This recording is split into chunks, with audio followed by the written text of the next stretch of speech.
Hello. കുറച്ച് ദിവസം മുന്നേ ഇൻസ്റ്റഗ്രാം റീൽസ് ഇങ്ങനെ സ്ക്രോൾ ചെയ്തുകൊണ്ടിരിക്കുമ്പോഴാണ് ഒരു റീൽ ഇതേപോലെ എൻ്റെ കണ്ണുപെട്ടത്. പിന്നെ എത്ര തപ്പിയിട്ട് ആ റീൽ കണ്ടു കിട്ടിയിട്ടില്ല. അപ്പോൾ ഏകദേശം ഒരു ഐഡിയ വെച്ചിട്ട് ആ സെയിം സാധനം ഞാനൊന്ന് ഉണ്ടാക്കാൻ ശ്രമിച്ചിട്ടുണ്ട്. അപ്പോൾ അവർ യൂസ് ചെയ്തിട്ടുള്ളത് ബ്രൗൺ കളർ ക്ലേ ആയതുകൊണ്ടും എൻ്റെ കയ്യിൽ ബ്രൗൺ കളർ ഇല്ലാത്തതുകൊണ്ടും ഈ രണ്ട് കളർ വെച്ച് ഞാൻ പുതിയൊരു കളറങ്ങ് ഉണ്ടാക്കി.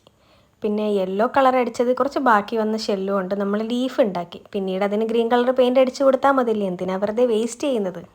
അപ്പോൾ ഇനി ശ്രദ്ധിച്ചോ, പിസ്ത കഴിച്ചിട്ട് വെറുതെ ആ ഷെല്ലൊന്നും അവിടെ ഇവിടെ ആയിട്ട് ഇടേണ്ട ആവശ്യമില്ല. ഇതേപോലെ എടുത്ത് വെച്ചാൽ നമുക്ക് അടിപൊളിയായിട്ടുള്ള സൺഫ്ലവർ ഉണ്ടാക്കാം. സ്കൂളൊക്കെ തുറന്നത് കൊണ്ട് സ്റ്റഡീസിലൊക്കെ ഇമ്പോർട്ടൻസ് കൂടുതൽ കൊടുക്കുക. പിന്നെ നമുക്ക് ഫ്രീ ടൈം കിട്ടുമ്പോൾ മാത്രം ഇങ്ങനത്തെ ക്രാഫ്റ്റൊക്കെ ഒന്ന് ട്രൈ ചെയ്ത് നോക്കുക. ഇത് ഉണ്ടാക്കിക്കൊണ്ടിരിക്കുന്നപ്പോൾ എൻ്റെ ടെൻഷൻ തീർത്ത് അതേപോലെ തന്നെ ആവുമോ എന്നുള്ളതായിരുന്നു. ബട്ട് ഫൈനലി നമ്മൾ ഉണ്ടാക്കി ഗൈസ്.